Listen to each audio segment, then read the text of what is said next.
Hello, folks. This is Lindsay Huddleston with Sports Psychology Solutions. Back in the building. It's been a year already. Back at the MAC in Detroit for the Kyra Jefferson second annual Speed Camp. That's right. We're having a party here down on the east side of Detroit.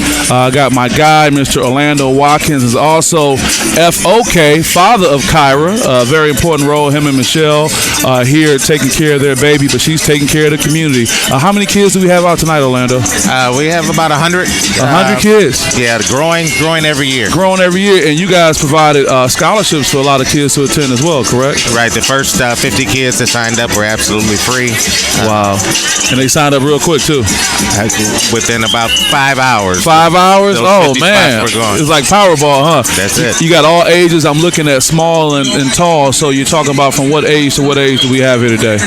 Really, the age from here probably from 5 years old up to 17, 18. Okay, and I see a very relatively younger group of people who are coaching them. So who are the coaches? We had the coaches are volunteers. That they're all athletes that ran with Kyra from high school all the way up to University of Florida, and some of her professional athletes that have come through. And Kyra, we can't say enough about her. Of course, we'll have her on later. But for the parents and students who are watching, who are aspiring to be great track athletes, coming close to what Kyra has achieved and will achieve, what advice can you give first to parents and also the athletes who are at this small age who are starting this process? I really just focus on keeping them active in the sport and just keep working. It's really no breaks. I know when Kyra was coming up, we were track year-round. Year-round track? Year-round. Did people try to discourage that at the time when saying, hey, why are you all into this? Why don't you do some other things? What was that like? Well, no, never had that issue. Both her mother and I are coaches. That's right. So it was very difficult for her to take time off. I mean, Kyra started swimming. She was all-city swimming at Cass Tech in Detroit. And, oh, wow. I had her playing basketball. I'm the girls' basketball coach. Kyra played a little basketball? Played a little basketball, too. I thought I had a point guard for a minute. Thought she did? She seemed like she got some sharp elbows. She might throw some bows or something. Yeah. We just got that three-pointer down, and then she turned the track. Oh, wow. Okay, she went out on top. Okay. That's great. Well, it's interesting. But for those who are not coaches, I mean, to have a mother and father coaching household is one thing. But for those who may have been approached by someone who says that they see talent in their son or daughter, you're talking about this no days off. How do you kind of impress that upon people, how important it is to be fully committed to the work you're doing? There's a huge commitment from the parents, both your time and financially. I always like to really kind of warn parents, always be leery of who you're working with as far as coaching and things of that nature. Why so? Everybody's not that fantastic coach.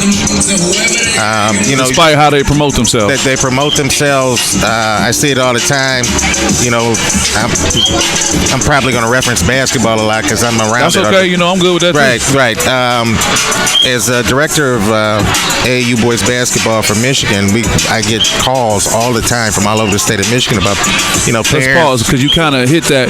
Director of AAU basketball for the state of Michigan. Right. So I emphasize that to point out the unique insight you have on something that's major. I just wanted to highlight that, but please go ahead.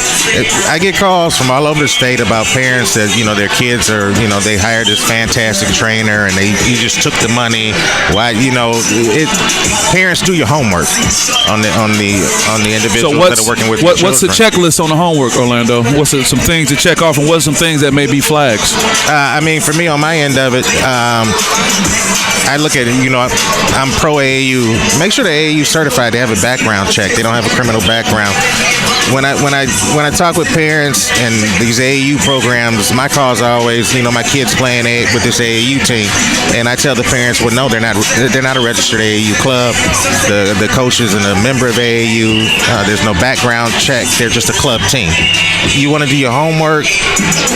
Make sure you're putting your child in safe hands. So people loosely use the terminology AAU team because even though they're not certified, they put a group of people together and they get some games? That is, I would tell you right now, 70% of the teams that claim to be AAU teams are not. Wow. So what is this certification process like? This authenticate, to be able to authenticate what's going on. What is that like? Well, there's a membership with AAU that you need that the coach has to go through. When the coach gets his AAU membership, he goes through a background check, and then there's an online course from the Positive Coaching Alliance that they have to pass and take. And then even with your athlete should have an AAU membership as well. Oh. And then there's a club membership that's involved. Now wait a minute, devil's advocate. Orlando, you just trying to get more money, because I know you got that helicopter on the roof of the dome that you go fly away with and all that kind of stuff. Absolutely not. This is truly for the love of the sport. Sure. My committee is completely volunteer. Sure. I actually lose money every year doing this. So it's from the heart, huh? It's from the heart. I'm the son of a coach. Yes, you are. And just moving on. So while we're on this AAU topic, which has really been a hot topic in the last several years, especially with the transition of college basketball and all these things. So what things can you say to advocate for AAU for those who may want to be in the dark saying bad things about AAU? But, I mean, for me, my biggest selling point when I go to clubs and things of that nature, all of those dark things that are in the news, the coaches that are beating up referees and things of that nature that have been in the news, they are all they're not AAU related. Those are not AAU They are related. travel clubs. People are looking at the EYBL, right. the Nike circuit, the Adidas circuit, right. all these huge teams. It's not AAU. Wow. I call it the gym shoe circuit. So wait a minute. A lot of those EYBL teams are not certified AAU teams? A lot of them. Really? Some are. But many are not. Many are not. Many are not. And there's no real process to kind of check them at the door unless you're the head of the tournament and you're determining who's going to play. Right. And the thing is that a lot of these teams kind of lean towards those travel team tournaments and things of that nature because there is no checks and balances at the door. That it's more attractive to them. One, then the coach can have a felony or whatever. There's no background check on the coach. Wow. And there's really no check on the kids as far as age is required or anything like that. So you can have that 12-year-old team coming in with the 16-year-olds and there's no. But what happens is they have a talented player or talented players and people just focus on that. They focus on that and they keep it moving. And it's funny, you use the term attractive. I was going to say sexy. It's sexy to be a part of that. It is attractive to be getting wooed by the big three, Under Armour, Adidas, and Nike, and saying, don't worry, I'll take care of everything. Now, again, devil's advocate, what about the parent, the single parent, unlike the Jefferson household, who says, I don't really have any support. These guys came to me. They took a liking to my son or daughter. They're providing everything. I don't really know if they're certified, nor do I really care. They feed them. They give them some shoes, etc. How about that story? But I'm not going to say, I'm not here to say that all travel or club teams are bad. Yes. Not all are bad. Yes. There's some fantastic travel teams and teams that I've run into that really aren't AAU affiliated, but they run incredible programs. Sure. And it's my job as state director to try to get them to come over to our side. Come on in and make the right commitment. Right. I see. What do you see in your experience as the future of AAU, especially with all these things that have been discussed and addressed and whatnot? Well, there's some really major changes going on at the national level right now. The most recent change is our national championships are no longer the national championships. They're the AAU World Championships. Bringing in global teams? We're bringing in global teams. They're really entertaining Australian teams. Canadian teams have always participated. Germany. So they want to make it a world championship.